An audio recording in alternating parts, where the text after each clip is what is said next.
तो मूवी की कहानी शुरू होती है आदिलाबाद के एक जंगल से, जहां गौड़ निवास करते थे, जिनके अंदर एक अलग तरह की काबिलियत होती है। और उन्हीं में से एक 10-12 साल की एक लड़की होती है जिसका नाम था मल्ली। और वो बहुत ही अच्छी डिजाइन बनाती थी और बहुत अच्छा गाना गाती थी। और यहीं हम देखते हैं कि मल्ली गाना गाते हुए लेडी स्कॉट के हाथ पे डिजाइन बना रही होती है। थोड़ी देर बाद स्कॉट सर जंगल से बाहर आते हैं, जो कि अंग्रेजों का लीडर है। यहाँ पर स्कॉट सर की वाइफ को मल्ली पसंद आ जाती है, इसलिए वो उसे अपने साथ ले जाने को कहती है। जिसके बाद वो मल्लिक के पेरेंट्स के सामने कुछ पैसे फेंक देते हैं, जिसे देख के उन्हें लगता है कि वो लोग खुशी के कारण ये पैसे दे रहे, जबकि वे लोग नहीं जानते थे कि ये पैसे मल्लिक की कीमत है। जैसे ही उन्हें पता चलता है कि ये लोग मल्लिक को लेकर जा रहे हैं, तो उसकी माँ तुरंत ही उसकी तरफ चिल्लाते हुए आगे बढ़ती है, लेकिन वे लोग उसे बड़ी बेरहमी से मार देते हैं। तो गाइज एंड ग्रिल्स, आज हम एक्सप्लेन कर रहे हैं रिसेंटली रिलीज हुई मूवी RRR, यानी रौद्रम राणम रुधिराम, जिसकी इंग्लिश में मीनिंग हुई राइज रोर रिवोल्ट, जिसमें एनटी रामा राव, रामचरण, आलिया भट्ट और अजय देवगन जैसे बड़े एक्टर्स ने काम किया है। तो बिना किसी देरी के चलिए शुरू करते हैं। लेकिन उससे पहले अगर आपने इस चैनल को सब्सक्राइब नहीं किया है तो अभी कर लें और बेल आइकन को प्रेस कर दें, ताकि ऐसे ही मूवीज के एक्सप्लेनेशन वीडियोस आपको मिलती रहे। So let's start.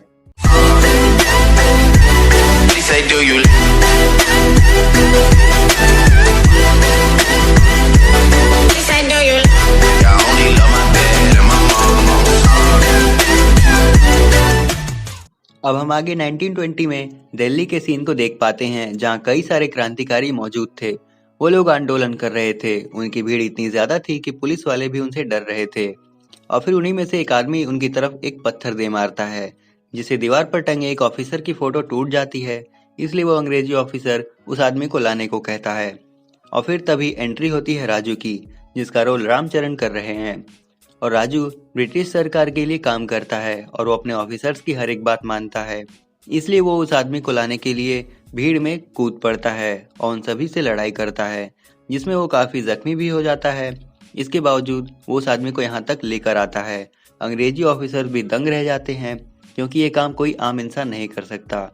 आगे हम देखते हैं कि कुछ ऑफिसर्स के प्रमोशन के लिए नाम अनाउंस होते हैं, जिसमें कई सारे ऑफिसर्स के नाम अनाउंस हो जाते हैं, लेकिन उसमें राजू का नाम नहीं था। और ये देखकर राजू को बहुत बुरा लगता है, क्योंकि उसकी काबिलियत को देखकर सबसे पहले उसी का प्रमोशन होना था, लेकिन अंग्रेजों ने ऐसा नहीं किया। आगे हम ब्रिटिश दफ्तर में एक आदमी को देखते हैं, जो कि अंग्रेजों से बात कर रहा होता है। वो उनसे कहता है कि कुछ महीने पहले स्कॉट सर आदिलाबाद के जंगल गए थे, जहाँ से उन्होंने एक लड़की को उठा लिया और वो एक गौड़ों की बेटी थी। होने को तो वो बहुत सीधे होते हैं, लेकिन जब बात अपनी पर आ जाए तब वो कुछ भी कर सकते हैं। और वो लोग इस लड़की को यहाँ से जरूर लेकर जाएंगे। आगे हमें एनटी रामा राव की एंट्री दिखाई जाती है, जहाँ हम जंगल में एक आदमी को देख पाते हैं, जो कि अपने ऊपर खून डाल रहा था, ताकि जानवर वो सूंघकर उसकी तरफ आए और वो उसका शिकार कर ले। तभी एक भेड़िया उसकी तरफ उस खून को सूंघकर आता है, जिसे देख के वो भागने लगता है। लेकिन उन्होंने बिल्कुल भी एक्सपेक्ट नहीं किया था कि उस खून को सूंघकर एक शेर भी आ सकता है। इसलिए वो बहुत तेज भागता है और आगे जाकर वो उस शेर को जाल में फंसा लेते हैं और शेर को बेहोश कर देते हैं। यहाँ हमें पता चलता है कि ये लोग गॉड हैं और इन्हीं की बहन होती है मल्ली। और वे कई महीनों से अंग्रेजों के महल में जाने की कोशिश कर रहे हैं, लेकिन वे नहीं जा पाते, क्योंकि मल्ली वहीं पर है और वहाँ की सिक्योरिटी बहुत ज़्यादा है। और यहाँ पर हमें उस गॉड का नाम पता चलता है, जिसका नाम अख्तर होता है। नेक्स्ट शॉट में हम एक अंग्रेजी ऑफिसर को देख पाते हैं, जिसकी बाइक खराब हो जाती है। इसलिए वे अख्तर के पास जाते हैं और उस बाइक को सही करवाने के लिए। तो यहाँ पे अख्तर उसे बताता है कि उसकी बाइक खराब नहीं हुई है, बल्कि ये गाड़ी रिजर्व है, इसलिए चालू नहीं हो रही। और ये बात सुनकर वहाँ पर खड़ी अंग्रेजन हंसने लगती है। और ये बात कहीं ना कहीं उस ऑफिसर को बिल्कुल भी पसंद नहीं आती, इसलिए वो अख्तर को बहुत मारता है। अख्तर चाहता तो उस ऑफिसर को मार सकता था, लेकिन उसने ऐसा नहीं किया, क्योंकि उसे मल्ली को ढूंढना था और वो ऐसा कोई भी उल्टा सीधा काम नहीं उठाना चाहता था। अब आगे हम स्काउट सर की वाइफ को देख पाते हैं, जो कि सभी पुलिस वालों से बात कहती है कि कोई है जिसके अंदर स्पेशल काबिलियत है। ये सुनकर राजू तुरंत ही सामने आता है और उनकी चुनौती को एक्सेप्ट कर लेता है। अब आगे हम राजू और उसके चाचा को बात करते हुए देख पाते हैं, जिसमें वह उन लोगों को ढूंढ रहे हैं जो कि ब्रिटिश एम्पायर के नुकसान पहुंचाना चाहते हैं। इसलिए वे उन क्रांतिकारियों के अड्डे पर जाने का फैसला लेते हैं। यहाँ दूसरी तरफ हम अख्तर को देख पाते हैं, जिसके मन में बस एक ही बात चल रही होती है, कि आखिर वे महल के अंदर कैसे जाएं। वहीं पर एक अंग्रेज एक आदमी को बुरी तरह से मार रहा था, जिसे देखकर जेनिफर नाम की एक लड़की वहां पर आती है और उस आदमी को बचा लेती है। उस लड़की को देखकर अख्तर और उसके आदमी समझ जाते हैं कि उनकी कोई हेल्प कर सकता है तो वो वही लड़की कर सकती है। और यहाँ दूसरी तरफ राजू क्रांतिकारियों की सभा में शामिल हो जाता है। यहाँ पर सभी लोग कुछ बातें कर रहे थे, तभी राजू कहता है कि मैं तो स्काउट सर को मार देना चाहता हूँ। और तभी राजू के पास एक आदमी आता है और वह उससे कहता है कि क्या ये पॉसिबल है, क्योंकि स्काउट सर ने उनके ऊपर बहुत जुल्म किए हैं। साथ में वह उसे कहता है कि आपके इस काम उसका भाई हेल्प कर सकता है, इसलिए वो उसे उसके पास ले जाने लगता है। लेकिन बीच में कुछ पुलिस वाले खड़े थे जो कि सबकी चेकिंग कर रहे थे। यहाँ पर वो उस पुलिस वाले से कहता है कि वह एक पुलिस वाला है और उसे अपनी आईडी भी दिखाता है। लेकिन तभी वो पुलिस वाला उसे सैल्यूट करने लगता है, जिसे देखकर वे आदमी को पता चल जाता है कि वह भी सच्ची में पुलिस वाला है। और वह तुरंत ही वहां से भागने लगता है और भागते भागते वहां की एक भीड़ भाड़ वाली जगह में घुस जाता है, जहां पर राजू उसे नहीं ढूंढ पाता। राजू ब्रिज के ऊपर था, वहीं अख्तर ब्रिज के नीचे था और वो वहीं पर एक छोटे से लड़के को कुछ पैसे देता है, उसे मछली पकड़ के लाने को कहता है। लेकिन तभी वहां पर अख्तर का आदमी आ जाता है और वो बताता है कि उसके पीछे पुलिस पड़ गई थी, जो कि हमरी ही तरह है। और जब वो बात कर रहे होते हैं तभी उस ब्रिज के ऊपर से एक ट्रेन निकल रही होती है, लेकिन अचानक से उसके डब्बे में आग लग जाती है और वो नदी में गिर जाती है, जहां पर वो लड़का भी था जो कि फंस चुका था। जिसे ऐसा देखकर अख्तर सभी से मदद मांगता है, लेकिन कोई भी आगे नहीं आ रहा था। और ये सब चीजें राजू ऊपर से देख रहा था और इसलिए वो उसकी तरफ हाथ दिखाता है और अख्तर को पास बुलाता है। इसके बाद दोनों ब्रिज पर थे। अख्तर अपनी बाइक से था और वही राजू घोड़े पर था। दोनों ने एक रस्सी को अपनी कमर में बांध लिया और दोनों तरफ से कूद जाते हैं और उस बच्चे को सही सलामत बचा लेते हैं और दोनों अपना अपना नाम बताते हैं। जिसके बाद राजू और अख्तर की दोस्ती स्टार्ट हो जाती है। उसके बाद एक गाना गाते हैं, मटकी फोड़ते हैं। आगे वो कुछ महीने साथ में बिताते हैं और दिन गुजरते जाते हैं और उनकी दोस्ती गहरी होती जाती है। उनकी दोस्ती इस तरह से गहरी हो चुकी थी कि अब वो एक दूसरे के लिए कुछ भी कर सकते थे, लेकिन उन दोनों को एक दूसरे की असलियत के बारे में नहीं मालूम था। राजू अख्तर के साथ दिन भर घूमता था और राजू अख्तर के साथ वाले आदमी को ही दिन भर ढूंढता है, लेकिन उसने फोटो अख्तर को अभी तक नहीं दिखाई थी। आगे महल में जैनी गाड़ी लेकर निकलती है और अख्तर उसे खूबसूरत नजरों से देख रहा था, जिसे इस तरह से देखता हुआ राजू समझ जाता है कि वो जेनिफर को पसंद करता है। इसलिए वो उसके लिए एक प्लान बनाता है और जेनी से उसकी बात करवाने के लिए उसकी कार के सामने कुछ कील फटक देता है, जिसके कारण आगे जाकर उसकी कार पंचर हो जाती है। अख्तर बहुत भोला है, इसलिए वो राजू से कहता है कि वो इस गाड़ी का पंचर बनाकर सब कुछ ठीक कर देगा। और वो लड़की उसके पास आती है और अख्तर को इंग्लिश नहीं आती है, इसलिए राजू उसकी मदद करता है और कहता है कि ये आदमी बाजार जा रहा है और जाते हुए तुम्हें भी बाजार छोड़ देगा। अब जेनी और अख्तर बाजार पहुंच जाते हैं, जहां पर वो दोनों आपस में कुछ समय बिताते हैं और एक दूसरे का नाम भी बताते हैं। साथ में वो दोनों बातें करते हैं, लेकिन अख्तर को इंग्लिश नहीं आती है और जेनी को हिंदी नहीं आती है। जेनी यहाँ पे छोटे साइज के कपड़े खरीदती है और यहाँ पर अख्तर उसे इशारों में कहता है कि ये आपकी साइज के नहीं है, जिस पे जेनी उसको कहती है कि मेरे लिए नहीं बल्कि मली के लिए है। और मली नाम सुन के ही अख्तर समझ जाता है कि मली उनके पास ही है, इसलिए वो खुद के हाथों से एक कंगन बनाता है और जेनी को दे देता है, जो कि एक मैसेज के रूप में है। इसके बाद जेनी उसे इनविटेशन देती है अपने महल में आने का। वहाँ पर एक खास प्रोग्राम होना था। दूसरी तरफ मली उस कंगन को देखकर समझ जाती है कि ये कंगन उसी के भाई ने भेजा है। और अब अख्तर और राजू उस प्रोग्राम में जाने के लिए एकदम रेडी थे और वो उस प्रोग्राम में पहुंच जाते हैं, जिसके बाद वो साथ में डांस करते हैं और उन्हें इस तरह से डांस करता देख एक अंग्रेज जल रहा होता है, इसलिए वो भी उसके पास जाकर डांस करने लगता है और फिर लात मारकर गिरा देता है। फिर वो उसके सामने कुछ डांस के स्टेप करके बताता है और कहता है कि क्या वो इस तरह से डांस कर सकता है। उसके बाद राजू और अख्तर शुरू हो जाते हैं डांस करने के लिए, जो कि बहुत ही तगड़ा डांस करते हैं और जेनी भी उनका साथ देती है। पार्टी में सभी लोग डांस करने लगते हैं, लेकिन धीरे धीरे सभी लोग थक जाते हैं, लेकिन अख्तर और राजू आखिर तक डांस करते हैं। प्रोग्राम खत्म हो जाने के बाद जेनी अख्तर को अपने घर ले जाती है। इनके जाने के बाद राजू उसी आदमी की तलाश करने लगता है और इस बार वो आदमी इसे मिल भी जाता है। इस बार वो उसे पकड़ भी लेता है। दूसरी तरफ अख्तर जब महल में इंटर हो रहा होता है तब उसे कुछ बात पता चलती है, जैसे कि वहां पर दो दरवाजे लगे होते हैं और पहला वाला दरवाजा खुलने के बाद जब दूसरा वाला दरवाजा खुलता है तो पहला वाला दरवाजा पहले बंद होता है। इसके बाद अख्तर और जेनी जेनी के कमरे में पहुंच जाते हैं जहां पर वो दोनों आपस में बात कर रहे होते हैं। लेकिन तभी अख्तर उससे कहता है कि उसे भूख लगी है। तो जेनी जैसे ही वहां से जाती है तो तुरंत अख्तर मल्ली से मिलने चला जाता है। दोनों एक दूसरे को देखकर इमोशनल हो जाते हैं। मली अख्तर के सामने जिद करती है कि वो उसे अपने साथ ले जाए, लेकिन अख्तर उसे कहता है कि वो अभी नहीं, लेकिन बाद में उसे लेकर जरूर जाएगा। और राजू यहाँ अख्तर के आदमी को काफी ज्यादा टॉर्चर करता है और उससे उसके भाई का नाम पूछता है, लेकिन वो उसे नाम बताने से सीधे इनकार कर देता है। और उसी रात एक सांप उसके हाथों के पास आता है और वो उस सांप को दबोच लेता है।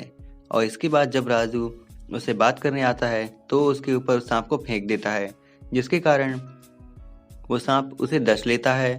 वो उससे कहता है कि 1 घंटे के अंदर वो मर जाएगा क्योंकि अंग्रेजों के पास भी इसका इलाज नहीं है। और ये सारी बातें सुनने के बाद राजू उस आदमी को छोड़ देता है। जाते जाते अख्तर राजू से कहता है कि जहर सुबह तक उतर जाएगा और वो बिल्कुल ठीक हो जाएगा।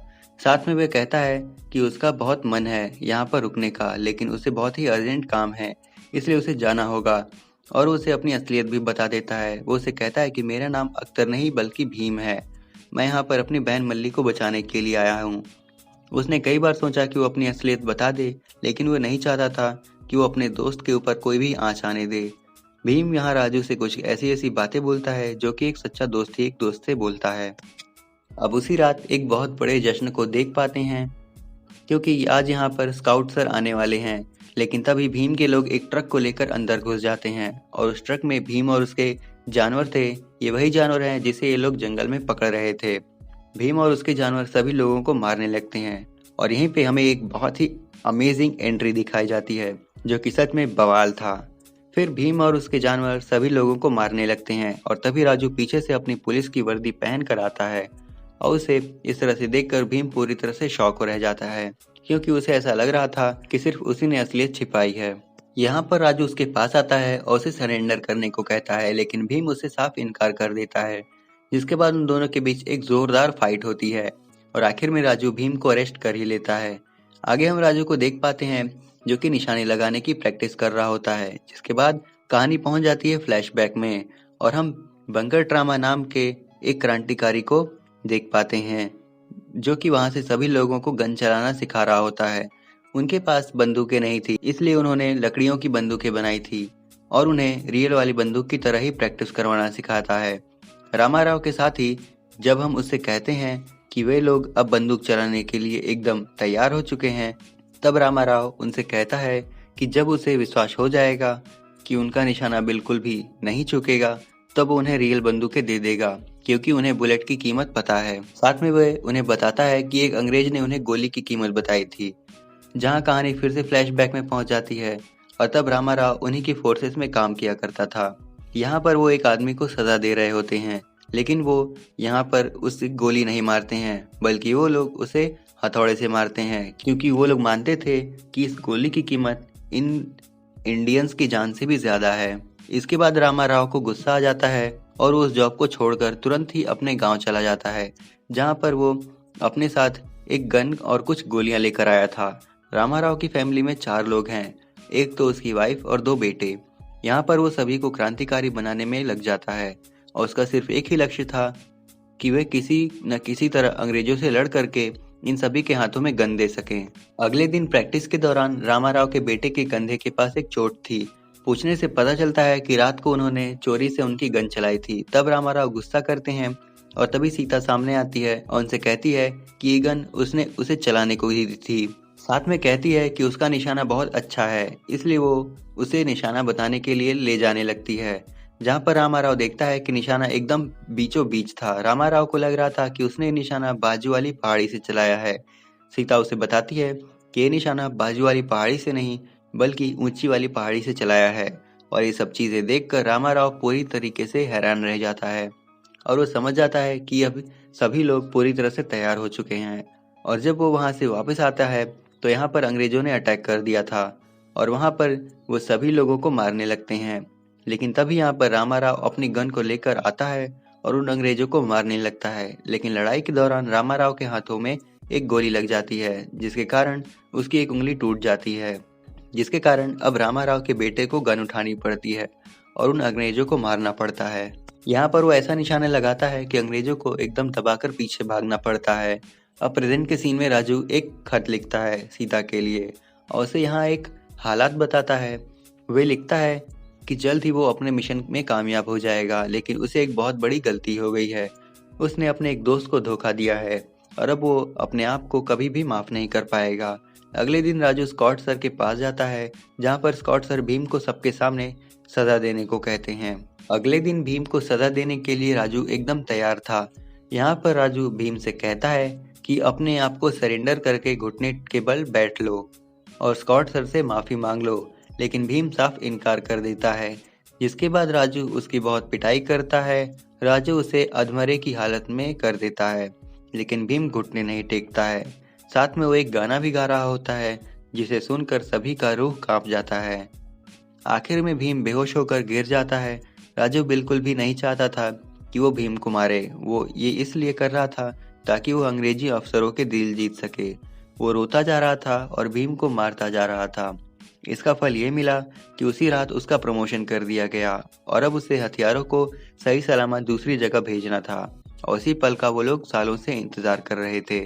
ये काम उसे परसों करना था, लेकिन परसों ही भीम की फांसी भी थी। इसलिए वो अपने चाचा से कहता है कि पहले वो भीम की फांसी को रोकेगा और उसे बचाएगा। हमारे लोगों तक हथियार नहीं भी पहुंचा तो भी चलेगा। जिसपे उसके चाचा कहते हैं कि हमने इस वक्त क्या सालों से इंतजार किया है। जिस पे राजू ने बताता है कि हम कौन हथियारों की बात कर रहे हैं, वो हथियार भीम है। बाबा चाहते थे कि हर एक आदमी के हाथ में हथियार हो, लेकिन भीम के जज्बे ने हर एक इंसान को हथियार बना दिया और वो इस जज्बे को लोगों तक पहुंचाएगा। हमें ये काम करने में 15 साल लगे तो 10 साल और सही, और इसके लिए अगर उसे जान भी देनी पड़ी तो खुशी खुशी दे देगा। आगे स्कॉट सर और राजू जेल में भीम से मिलने जाते हैं। यहाँ पर स्कॉट सर अगले ही दिन उसे फांसी देने वाले थे, लेकिन राजू उनसे कहता है कि उन्हें फांसी इस तरह से नहीं देनी चाहिए, बल्कि उसे तो सभी लोगों के सामने फांसी देनी चाहिए जहाँ पर मल्ली भी खड़ी हो। इसलिए वो उनसे जगह बदलने को कहता है और स्कॉट सर भी मान जाते हैं। अब अगले सीन में हम देखते हैं कि राजू वहाँ पर रखी हुई सारी गन को खराब कर देता है, जिसके बाद अगले दिन स्कॉट सर के सभी लोग भीम को फांसी देने के लिए निकल पड़ते हैं। जहाँ पर राजू सबसे आगे था, तभी राजू एक पेड़ से उन सभी के रास्ते ब्लॉक कर दे की कोशिश करता है, लेकिन यहाँ पर स्कॉट सर आगे निकल जाते हैं और फिर राजू को एक गोली मारते हैं। गोली तो मिस हो जाती है, लेकिन राजू पेड़ के एक नुकीले भाग से टकरा जाता है और उसे एक गहरी चोट लग जाती है। दूसरी तरफ जब भीम को फांसी देने के लिए यहाँ पर लाया जा रहा था, तब राजू के चाचा बड़ी ही चालाकी से एक ब्लेड उसके हाथों में थमा देते हैं और भीम यहाँ पर खुद को छुड़ाकर उन सभी को बहुत मारता है। जंगलों के रास्तों से जब मल्ली भीम की तरफ आ रही होती है, तो पीछे से राजू उन सभी को साफ कर दिया था जो मल्ली की नहीं देख पाई थी। अब जब मल्ली भीम की तरफ भागते हुए आ रही थी, तब मल्ली के सामने एक आदमी छिपा हुआ था और मल्ली को गोली मारने वाला था। इसलिए राजू मल्ली के बाजू से निशाना लगाते हुए आता है और उसे छिपे हुए आदमी को मार देता है। लेकिन यहाँ भीम को ऐसा लगता है कि राजू मल्ली को मारने वाला था, इसलिए भीम राजू के सर पर एक जोरदार अटैक कर देता है, जिससे कि वो नीचे गिर जाता है और भीम मल्ली को लेकर वहां से उड़नछू हो जाता है। और यहाँ पर राजू उन सभी पुलिस वालों को रोक रहा होता है और वो अरेस्ट भी हो जाता है। फ्लैशबैक के सीन में हम देखते हैं कि राजू अपने गांव से शहर की तरफ निकला था, तो उसने गांव वालों से वादा किया था कि वो हथियारों को लेकर ही यहाँ पर आएगा, वरना वो यहाँ पर कदम नहीं रखेगा। दूसरी तरफ भीम को ढूंढने की कोशिश जारी थी। यहाँ पर उन्होंने पूरे इलाके को घेर लिया था। उन्होंने दिल्ली से आगरा तक के सभी रोड को बंद कर दिया था, लेकिन उन्हें एक जगह पर शक था और वो जगह थी हाथरस। और यहाँ पर भी वो लोग छानबीन करने के लिए आ जाते हैं। कुछ महीने बाद के सीन को हम देखते हैं कि राजू अब लॉकअप में बंद है और यहाँ पर उसकी बहुत ही बुरी हालत है और उसके पैर में बहुत ही ज़्यादा गहरी चोट लगी है और वो सही से चल भी नहीं सकता है। इसके बाद हम देखते हैं कि कुछ बहस के बाद वो लोग राजू को अंडरग्राउंड वाली काल कोठरी में बंद कर देते हैं। वहीं दूसरी तरफ हम देखते हैं कि भीम के साथ के लोग वहाँ पर पुलिस वालों ने छानबीन करना स्टार्ट कर दिया है और वे उनके घर पर घुस गए थे। लेकिन तभी हम यहाँ पर सीता को देख पाते हैं, जो कि उन पुलिस वालों से कहती है कि यहाँ पर चेचक फैल चुका है और ये वे बहुत तेजी से फैल रहा है, जिसके बाद अंग्रेजी ऑफिसर पीछे हो जाते हैं और वो दूर से ही टॉर्च के सहारे देखने लगते हैं। तो सीता उसके पास चली जाती है और उसका हाथ पकड़ के मदद मांगने लगती है, जिसे देखकर वो ऑफिसर उसके पेट पर लात मार देता है और फिर वहां से चला जाता है। जिसके बाद जब वो लोग सीता से पूछते हैं कि वो कौन है और यहाँ क्यों आई है, तो सीता उसे बताती है कि वो यहाँ पर राम के लिए आई है। वो ब्रिटिश सरकार के लिए पुलिस में काम करते हैं, लेकिन वो हमारी तरह एक क्रांतिकारी हैं। साथ में उन्होंने एक खत लिखा था, जिसमें उन्होंने लिखा था कि उन्होंने अपने एक दोस्त को धोखा दिया और वो खुद को माफ नहीं कर पाएंगे। साथ में वो फ्लैशबैक की पूरी स्टोरी बता देती है कि किस तरह से रामाराव ने सभी लोगों को क्रांतिकारी बनाया था। और यहीं पर फ्लैशबैक की स्टोरी आगे बढ़ती है, जिसमें रामाराव ने खुद को सरेंडर कर दिया था क्योंकि उसके पास सिर्फ एक ही गोली बची थी। यहाँ पर रामाराव उन सभी के पास जाता है और उसके पीठ पर लगे हुए बॉम्ब्स को राजू से शूट करने को बोलता है। राजू भी शूट कर देता है और यहाँ पर अंग्रेजों के साथ साथ उसके बाबा भी मर जाते हैं। साथ ही राजू की फैमिली में छोटा भाई, साथ में उसकी माँ भी यहीं पर मर जाते हैं अंग्रेजों की गोली लगने से। भीम ये सारी बातें सुनने के बाद पूरी तरह से इमोशनल हो जाता है और कहता है कि वो अपने आप को माफ नहीं कर सकता, क्योंकि वो तो सिर्फ मल्ली को बचा रहा था, लेकिन राजू तो सभी लोगों को ही बचा रहा था। और सीता को ब्रिटिश सरकार की तरफ से एक खत भी आया था, जिसमें लिखा हुआ था कि राजू की फांसी कल है और डेड बॉडी लेने के लिए कल आ जाएं। यहाँ पर भीम सीता से वादा करता है कि कुछ भी हो जाए वो राम को सीता से मिलवा कर ही रहेगा। अब सीता को राम के पास नहीं जाना होगा, बल्कि राम वहीं आएंगे जहां पर सीता होगी। अगले ही दिन ब्रिटिश सरकार की जेल में पहुंच जाता है भीम, और जहां पर वो राम को निकालता है। क्योंकि राम के पैर में चोट लगी थी, इसलिए भीम उसे अपने कंधे पे बैठाता है और उन सभी लोगों से लड़ते हैं और सही सलामत वो लोग वहां से बाहर भी निकल जाते हैं। यहाँ से जाकर वो डायरेक्ट राम जी की मूर्ति के पास पहुंचते हैं और वहीं भीम उसे राम जी के पूरे वस्त्र पहनाता है। यहाँ तक कि ऐसा संग्राम देखने को मिलता है जो कि आपने आज तक किसी भी फिल्म में नहीं देखा होगा। यहाँ पर राम बारी बारी से धनुष बाण से सबको मारता है, जिसके कारण वो लोग ये नहीं देख पाते हैं आखिर तीर कहाँ से आ रहे हैं। दूसरी तरफ भीम भी सभी लोगों को बड़ी बेरहमी से मारता है। वो लोग किसी तरह स्कॉट के महल के पास पहुंचते हैं, जहाँ पर स्कॉट इनके ऊपर तोप चलाता है। तभी ये लोग भी एक जलती हुई बाइक को स्कॉट की तरफ फेंक देते हैं। स्कॉट को ये लग रहा था कि ये बाइक उसकी तरफ आ रही है, लेकिन वो बाइक तो कमरे में चली जाती है और कमरे में बहुत सारे बॉम्ब रखे हुए थे, जिसके कारण वहाँ पे बहुत बड़ा धमाका होता है और वहाँ के अंग्रेज सारे मर जाते हैं। उसके बाद हम देखते हैं स्कॉट की वाइफ मर चुकी होती है और उसके सामने राजू आता है अपने तीर धनुष के साथ, और दूसरी तरफ भीम कमरे में घुस के ढेर सारे हथियार ले आता है और लाके राजू को दे देता है और उसके सामने बाबा की बात बोलता है और कहता है कि हर हाथ में हथियार होगा। और तभी राजू बहुत खुश हो जाता है और भीम को एक गन देता है और उसे स्कॉट को मारने को कहता है। स्कॉट उससे गिड़गिड़ाता है, बट आखिर में भीम स्कॉट को मार ही देता है। एंड में हम देखते हैं कि राजू सीता से मिलता है और भीम जेनी से, और फिर राजू वो सारे हथियार लेके अपने गांव चला जाता है और यहीं पे एक मस्त सॉन्ग के साथ मूवी खत्म हो जाती है। तो ये था फुल एक्सप्लेनेशन RRR मूवी का। अब मूवी का बजट करीब 550 करोड़ रहा है। डायरेक्टर SS राजामौली की फिल्म RRR का कंपटीशन उनकी अपनी ही 2 फिल्म बाहुबली और बाहुबली 2 से है, क्योंकि एक बड़ी सफलता के बाद जब कोई डायरेक्टर अपनी अगली फिल्म के साथ थिएटर पहुंचता है तो यकीनन उनसे उम्मीदें कई गुना बढ़ जाती हैं। अब इस मूवी में कई सारे बड़े किरदारों ने काम किया है और इस मूवी को एक मास्टरपीस बना दिया। तो अब आप हमें कमेंट करके बता सकते हैं कि नेक्स्ट आप किस सीरीज या मूवी का एक्सप्लेनेशन देखना चाहते हैं। हम पूरा ट्राई करेंगे कि आपके रिक्वेस्टेड टॉपिक का एक्सप्लेनेशन आपको सर्व कर सकें। अब अगर आप मनी हाइस्ट के सीजन 1 का रिकैप देखना चाहते हैं तो डिस्क्रिप्शन में दी गए वीडियो के लिंक पर क्लिक करके आप चेकआउट कर सकते हैं। अब आप देख ही सकते हैं कि इस वीडियो को बनाने में कितनी मेहनत लगी है। तो अगर ये वीडियो आप सबको ज़रा भी पसंद आई हो तो इसे लाइक और शेयर करें और ऐसे कंटेंट्स के लिए हमारे चैनल को सब्सक्राइब करें। सो आज के लिए बस इतना ही। हम जल्दी लौटेंगे एक नए वीडियो के साथ। Till then keep watching super move. Sayonara.